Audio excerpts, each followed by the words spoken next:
a world of wonders. I have so many questions about the world. My mind is like a little bird, always flying to new ideas. I wonder, what holds the stars in the big, dark sky? And why does the lake get a glassy coat of ice when the air turns cold? Are there friendly aliens on other planets? And how do we stick to the earth like glue without falling off? I think about how a wiggly caterpillar becomes a beautiful butterfly. It's like a magic trick.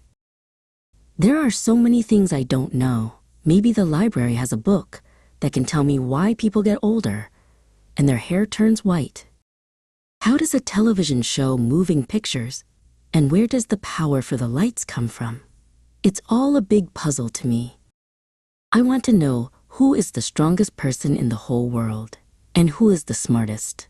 Are they friends? Why do some people have hair the color of the sun and others have hair as dark as the night?